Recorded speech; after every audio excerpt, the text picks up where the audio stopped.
그러니까 아까 잠깐 안보에 대한 얘기도 네. 좀 했는데 이제 트럼프 행정부의 출범 그리고 나서 한국에서 가장 많이 대두가 된 것은 국방과 안보 환경에 대한 얘기인 것 같아요. 그렇죠? 그러니까 일단은 첫 번째 질문. 트럼프가 후보 시절에 그냥 그런 얘기를 대놓고 했어요. 내가 당선되면 러시아 우크라이나 전쟁 바로 종식시킨다 이런 선언도 했거든요. 자, 러시아하고 우크라이나 전쟁 아직까지 종식은 안 되고 있는데 일단 종식이 네. 될지 그리고 또 그 과정에서 한국과 북한은 어떤 상황에 놓이게 될지도 좀 궁금합니다. 참 이게 너무 오래 끌었습니다, 전쟁을. 아, 그렇죠. 네, 예상 저희가- 외로 길게 갔죠. 네, 생각보다 러시아 우크라이나 전쟁이 단기성으로 끝나서 러시아의 어떤 압도적인 승리로 끝날 것이다라는 어떤 전문가들의 예측도 많았었고 사실. 네. 근데 그런 예측들이나 분석들이 빗나갔죠. 음. 지금 뭐 2년 이상 장기전을 하고 있고. 그래서 혹자는 젤렌스키가 굉장히 잘했다라는 평가를 많이 하더라고요. 그런가요? 아닌가요? 저는 잘 모르겠습니다, 개인적으로.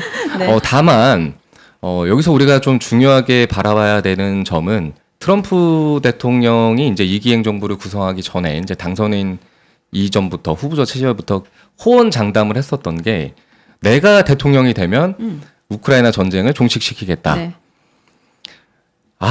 참 그냥 제 개인적으로 바라봤을 때는 트럼프 대통령이 아니더라도 시간이 흐르면 조만간에 종식이 될 거다라고 생각은 했었어요. 근데 여러 가지 뭐 이유들이 있겠지만 그냥 트럼프 대통령의 어떤 언급이나 말들로 이제 기반을 해서 언급을 하게 되면 지금 러시아 입장에서 바라봤을 때는 생각보다 본인들이 추구했었던 어떠한 그리고 또 본인들이 준비하고 생각했었던 그 기간보다 너무 전쟁이 장기화됐습니다. 네. 그러다 보니 전쟁에 투입될 수 있는 인력들도 꾸준하게 감소를 했고 그러다 보니까 북한과의 어떤 동맹 관계를 더 확고히 하는 조약들을 맺어서 네. 북한으로부터 무기나 인력들의 지원을 받게 되었고 이제 그런 거랑은 별개로 미국을 포함해서 국제사회 속에서의 어떤 국제 제재 네. 같은 것들을 통해서 러시아의 경제 상황도 굉장히 안 좋아지고 있는 상황이고 반면에 우크라이나 상황 같은 경우는 애초에 러시아를 상대로 전쟁을 할 수가 없는 위치에 있었다라고 저는 평가를 합니다. 근데 우크라이나가 러시아를 상대로 이렇게 오래 버틸 수 있었던 것은 미국을 포함한 서방국의 어떤 무기나 원조가 있었기 때문에 버틸 수 있었다. 이런 그 러시아와 우크라이나 전쟁의 장기화를 통해서 양국 간의 어떠한 피로도가 상승하는 그런 시점이다 보니 트럼프 대통령 같은 경우에는 본인이 이런 상황들을 미리 알고 본인이 얘기를 했을 때 어느 정도는 실현할 수 있지 않을까라는 어떤 그냥 예측성 발언이었다라고 저는 생각을 해요. 정리를 하자면 어쨌든 러시아나 우크라이나나 생각보다 길게 한 싸움에 두 나라의 피해가 너무 큰 상황에서 그렇죠. 종식을 하기 위한 명분이 필요한데 그 명분을 트럼프가 만들어준 셈이네요. 어떻게 굳이 보면? 그렇지는 않습니다. 사실 어떻게 보면은 그 트럼프 대통령 같은 경우에는 지금 이제 미국의 상황을 잠깐 이제 언급을 드려야 될 것 같은데 사실 이번에 해리스와 트럼프가 이제 맞붙었을 때 저는 개인적으로 트럼프가 압승할 수 있었던 이유는 미국 내에서의 어떠한 그런 그 국제사회 속에서의 어떤 경찰 역할을 하는 그 미국 정책에 대해서 그 미국 국민들이 피로감을 느끼지 않았나. 그렇기 때문에 트럼프가 지금 이제 굉장히 내세우고 있는 게 미국 자국 우선주의라는 정책을 이제 기반으로 해서 굉장히 강조를 하고 있는데 그러다 보니 미국인들 입장에서는 해리스보다는 트럼프가 조금 더 우리 미국 국익에는 좀 유익하겠구나 해서 트럼프가 당선이 되었다고 생각을 하고 네. 그러다 보니 이제 트럼프 입장에서 이 우크라이나 전쟁은 미국의 개입을 최소화해야 된다. 왜냐하면 지금도 우크라이나에 미국의 어떤 원조나 무기나 이런 자원들이 넘어가고 있는 상황에서 트럼프가 당선이 됐을 때 나는 이걸 끝내겠다. 우리가 원조를 우크라이나에 하는 것을 이제 끝내겠다라고 네. 이제 언급을 하다 보니 이제 우크라이나 입장에서는 우리가 이제 더 이상 원조 미국이나 서방의 원조를 받지 못하면 이 전쟁을 쉽게 끌어갈 수 없다라는 판단을 내부적으로 했을 거고요. 그리고 러시아 입장에서도 최근에 이제 뉴스에 나온 언론 보도에 의하면 네. 푸틴과 트럼프 대통령이 직접 어떠한 그런 전쟁 종전을 위한 어떤 개인적인 연락을 했다라고 이제 언론 보도가 나온 걸 봤습니다. 네. 그렇기 때문에 이제 트럼프가 얘기하고 있는 어떤 종전은 트럼프가 굳이 아니어도 끝날 일이 길지 없다. 않은 미래에 끝날 예정이었다라고 판단을 합니다. 어쨌든 뭐 시일 내에 끝날 것 같다라는 거네요. 그렇죠? 이제 방금 이제 말씀하시면서 이제 언급하셨던 것 중에서 북한하고 러시아하고의 관계, 네. 동맹에 대한 얘기를 잠깐 하셨는데 이 부분에 대한 질문을 좀 드리면 얼마 전 굉장히 좀 마음 아픈 기사였던 것 같아요. 북한 군인들이 파병을 갖고 뭐 전멸했다. 그리고 누군가는 총알 바지로 간 거다. 이런 얘기도 하더라고요. 그래서 이제 네. 근데 사실 좀 이제 굉장히 좀 슬픈 일이죠. 네, 이 사안에 대해서는 사실 우리가 그 정보의 리터러시, 그러니까 분석을 잘해야 된다는 건데 네. 사실 그러면 우리나라 언론이나 우리나라에서 취급하고 있는 우크라이나 전쟁에 관련된 내용을 우리가 어디서부터 수집을 하느냐, 그 출처가 어디냐라고 했을 때 우리나라가 러시아 정보 당국으로부터 얻어지는 정보들이 굉장히 많아요. 아, 그래요? 네, 그렇게 따지면 우크라이나 입장에서는 당연히 이제 아국에 유리한 정보만을 취급을 많이 하겠죠. 그렇다면 왜곡된 정보들이 있을 수 있다. 그래서 실질적으로 북한군의 어떤 러시아 파병은 네. 이미 기정사실화되어 있고 그렇게 확실한 증거들이 굉장히 많이 나와 있는 상황인데 네. 뭐 어떤 언론 기사를 제가 봤을 때 뭐 5만 명의 뭐 북한군이 한 번에 전멸을 했다? 네. 이런 내용들은 좀 신빙성이 많이 떨어지지 않나. 네, 아무래도 이제 폭풍군단이라고 해서 북한의 전문 특수부대가 있는데 그 부대가 러시아 전쟁에 이제 우크라이나 전쟁에 투입이 된 건데 한 번의 공격으로 5만 명이 전사를 했다. 현대사에도 이렇게 찾아보기가 힘든 유래거든요. 그 정보를 러시아에서 들었다는 거예요? 그렇죠. 러시아 정보 당국이 뭐 텔레그램이라든지 네. 뭐 페이스북이라든지 이런 데에서 이제 올라온 것을 우리나라 이제 언론사가 보고 보도를 하게 되는 거죠. 네. 그래서 그 정확도에 대해서는 조금 더 생각해 볼 필요가 있다라는 그렇죠. 말씀이신데, 근데 이제 한간에서 이런 얘기를 하더라고요. 어쨌든 북한은 러시아와 우크라이나가 전쟁하는 이 시국이 유리하다, 북한에게는. 그러니까 첫 번째는 지금 어쨌든 그들은 좀 어렵게 살잖아요. 근데 이제 군인을 파병함으로 인해서 자금을 많이 확보할 수 있었다. 그리고 두 번째는 전쟁에 직접 참여를 했기 때문에 그 전쟁 중에 첨단 방위 기술을 많이 배워왔고 어쨌든 국방력이 좀 향상됐을 것이다. 이런 얘기를 하더라고요. 사실 지금 북한 같은 경우에는 가장 시급했던 거, 네. 그러니까 김정은 국무위원장이 본인이 이제 집권을 하게 되면서 인민들에게 가장 강조했었던 부분이 바로 경제적 측면이었습니다. 네.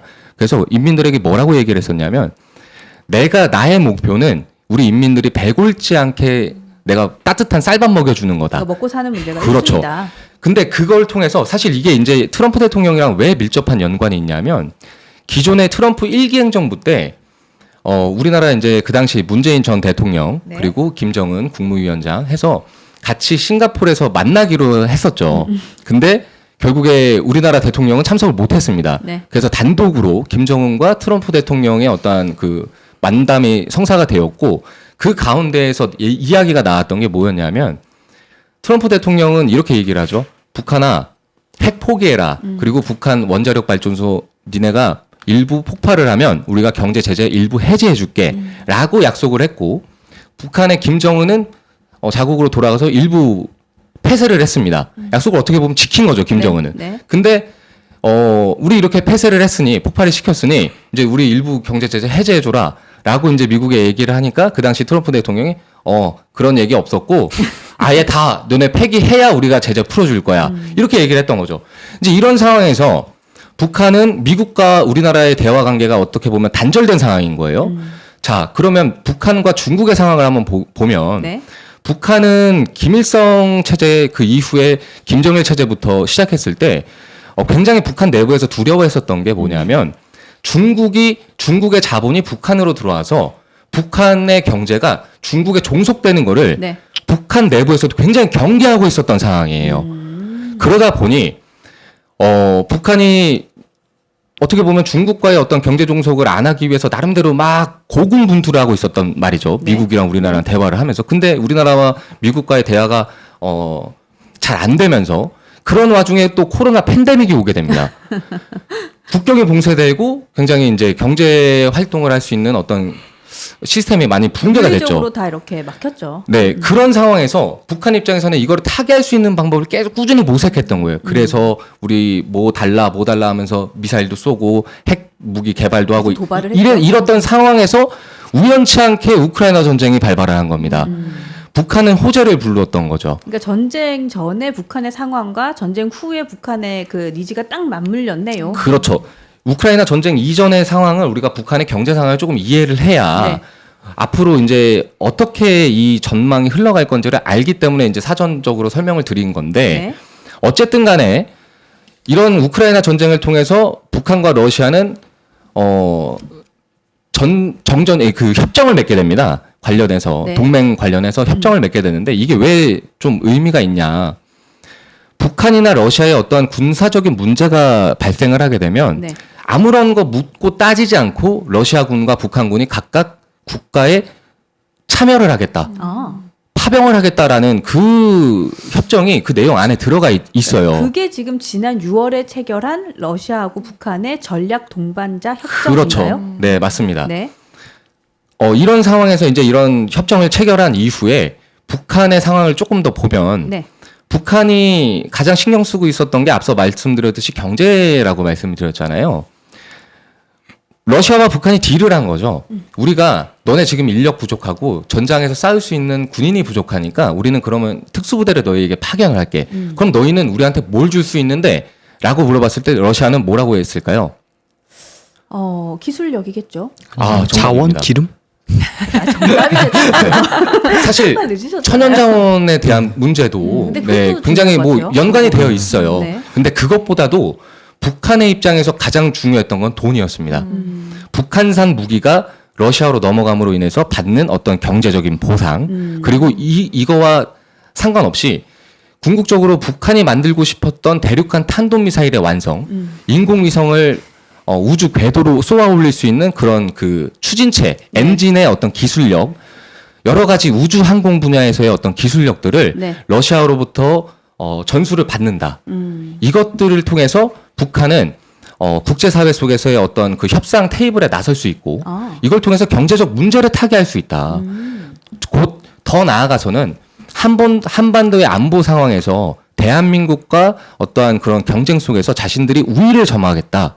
이런 측면이 강한 거죠. 네, 그랬겠네요. 네. 지금 우리 부대변인님 표정이 어떤 줄 아세요? 무슨 말이지? 재미없는데? 이런 최선을 다해 표정으로 이해하고 있습니다. 이해하고 있었죠? 아까 우리가 부대변인님께서 기후 얘기할 때 약간 이런 네. 느낌 아니었어요? 네, 저는 굉장히 흥미롭게 들었습니다. 아, 그래요? 하고 싶은 얘기도 저만 많았는데 그랬어요?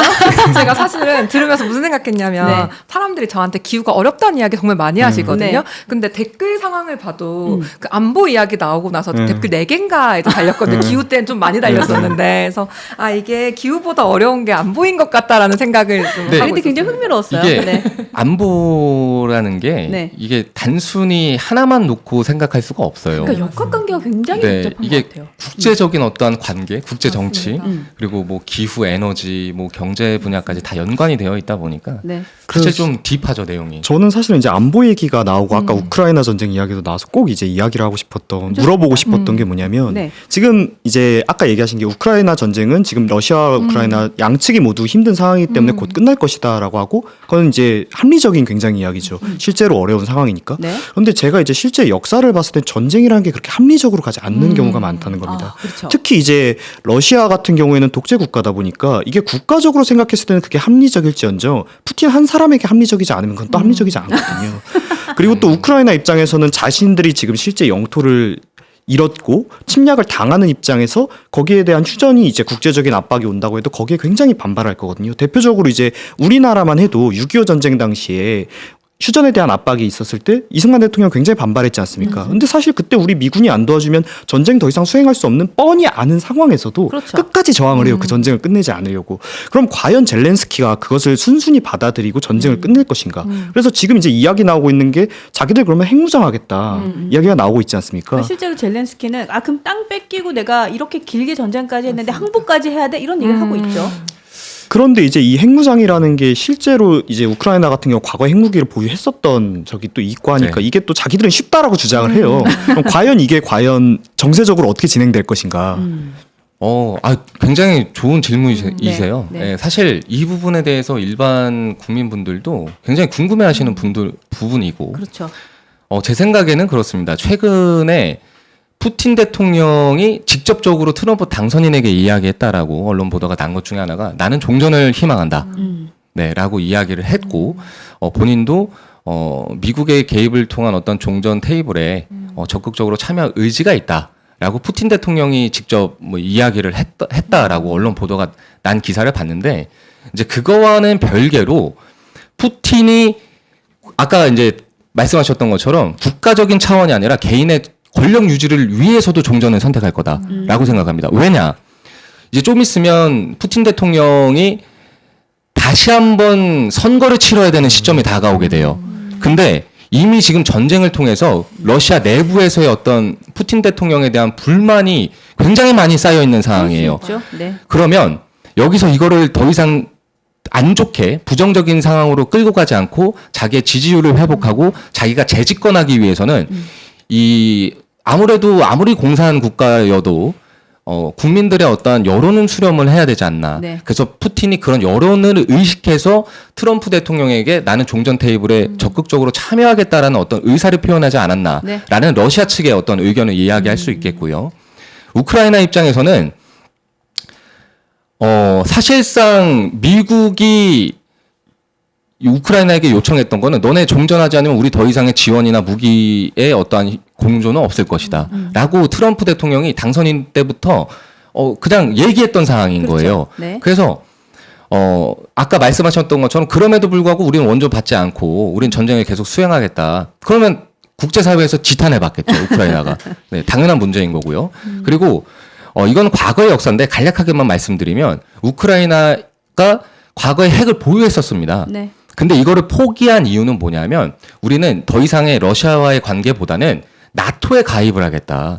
서방과의 어떤 경제 공동체 또는 경제 협력을 추진하겠다라는 측면에서 핵을 자진해서 폐기하고 없앴던 거예요. 그러니까 사실 이거 폐기를 했군요. 그렇죠. 이게 외부에서 보여지기에는 러시아의 우크라이나 침공은 단순하게 영토 확장을 넘어서 우크라이나가 나토에 가입하기 위한 거 아니냐. 그러면 러시아 입장에서는 굉장히 턱 밑에 자기의 적대 세력이 생기다 보니 러시아 안보 상황에 굉장히 위협을 초래하는 거 아니냐라는 건 이제 표면적인 얘기인데 네. 이제 그거와 이제 우크라이나 상황 방금 말씀하셨던 상황과 맞물려 있다. 그래서 우크라이나 입장에서는 국제사회의 지탄을 피하고 더 이상의 국력을 보존하고 그리고 땅을 이제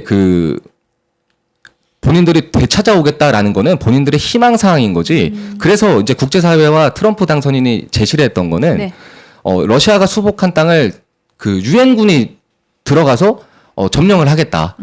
그래서 너희 러시아와 우크라이나의 어떤 완충지대 역할을 하겠다라고 어떤 대안책을 제시한 적이 있거든요. 네. 그래서 이런 것처럼 우크라이나 같은 경우에는 지금 경제 상황이나 여러 가지 측면에서 보았을 때 네. 지속적인 장기전으로 돌파하기에는 국가적인 소실이 굉장히 크기 때문에 네.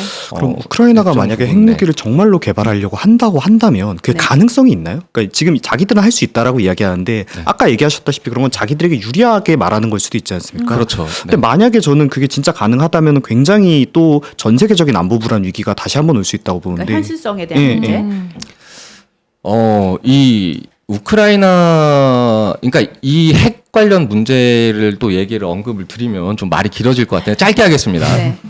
과거에 감사해요. 우리가 인도네시아, 파키스탄 사례를 보면 네. 인도네시아, 파키스탄 되게 의아하실 건데 우리가 생각했을 때는 우리나라보다 조금 더 후진국이 아니냐, 못 사는 국가인데 어떻게 핵을 보유하고 있느냐라고 이야기할 수 있습니다. 근데 핵이라는 것은요, 경제적인 일부 분야가 필요하긴 하지만은 네. 그런 경제적인 측면보다는 전문가가 얼마나 있느냐. 그러니까 인재에 의해서 그렇죠. 개발되는 것이 많다. 네. 이 핵 또는 원자력, 네. 융합과 관련된 전문 인력을 얼마나 보유하고 있느냐가 핵 개발의 어떤 그 지표로 우리가 생각을 할 수가 있는데 우크라이나는 이미 그 핵을 개발하고 어떠한 그런 원자력을 개발할 수 있는 인력은 이미 충분하다. 아. 네. 그래서 언제든지 다시 한번 핵을 만들 수 있는 그런 능력은 충분히 보유하고 있다라고 인재를 생각합니다. 보유하고 있기 때문에 효율성이 그렇죠. 있네요. 네.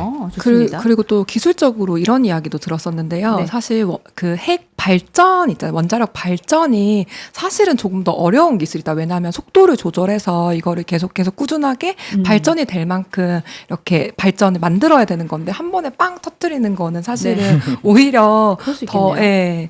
용이하다라는 기술자분 말씀도 들어본 적이 있는 것 같습니다. 그럴 수 있겠네요. 좋습니다. 지금 이은경님께서 할 수 있지. 우리도 만들 수 있어. 답답하다. 이런 얘기도 해주셨고. 알겠습니다.